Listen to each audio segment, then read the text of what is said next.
Assalamualaikum pemirsa, selamat datang di channel saya. Kali ini saya mau berangkat ke Kemang, janjian dengan stafnya PT Diamond, perusahaan properti. Entah mau ada project apa, saya yang penting survei dulu. Sambil manasin mobil, saya mau berbagi cerita atau berbagi makna kebaikan, arti dari bekerja itu ibadah. Kita sebisa mungkin kan hidup itu harus sesuai tuntunan agama ya, terutama Al-Quran, hadis ya. Apa sih arti bekerja itu ibadah? Jangan salah pemirsa, jangan kita santai dengan arti itu.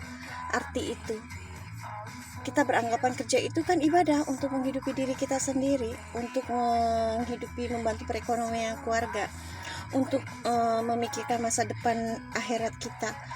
Tapi kita lupa dengan bekerja itu saat kita di rumah atau keluar rumah. Saat bekerja, badan, tangan, hati kita bermanfaat nggak untuk orang lain? Contohnya begini, ini saya misalnya nyetir, ada pedagang asongan atau peminta-minta atau anak-anak kecil yang jualan ya, terus kita cuek aja, nggak ada sedikit pun geming. Atau kita di dompet kita ada 1 juta, tapi ada anak-anak kecil itu kita kasih cuma receh 100.000 perak, 2.000 perak. Itu namanya bukan bermanfaat untuk orang lain. Arti dari yang sesungguhnya bermanfaat, contoh misalnya di dompet kita ada 1 juta, misalnya itu kita kasih lempar atau kasih aja 100.000, 200.000 kasih. Atau kita ngelihat nih parkiran lagi enak, jarum lambat, ngelihat anak-anak terlantar, nggak rugi kok kita dengan kita mampir parkir, kita ajak jalan. Banyak Indomaret kok sekarang, Alfamart, Indomaret, banyak kok minimarket, kita belikan makanan, kita belikan sendal kalau dia nggak pakai sendal.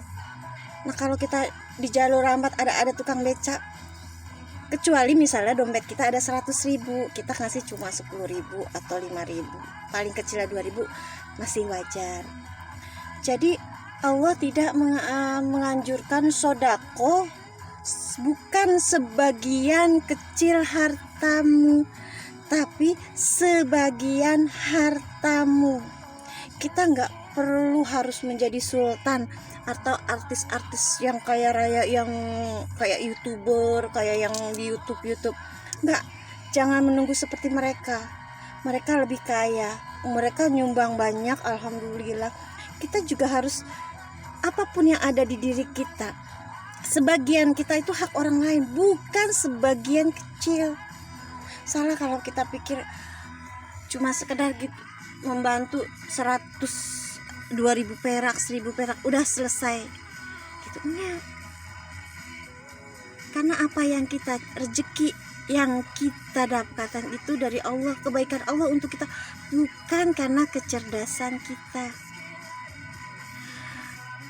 Jadi kalau kita ingin kebaikan dari Allah, pertolongan dari Allah, kita nolong dulu sesama kita, sesama makhluk manusia. Gimana Allah sayang sama kita, gimana Allah mau nolong kita kalau kita nggak peka dengan sesama.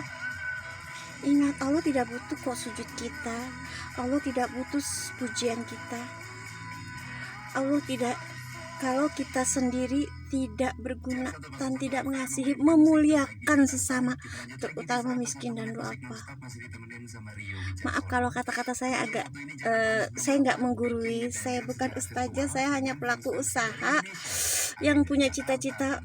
Target saya, ya Allah, tahun 2001 saya bisa mungkin di RT saya tidak ada lagi anak-anak, terutama yatim duafa yang menderita. Saya punya konsep di tahun depan, saya mudah-mudahan ada dana sedikit-sedikit. Saya ingin dengan dimulai dengan minimal gizi mereka diperhatikan, kamar mereka harus nyaman, mereka bisa tidur istirahat nyaman.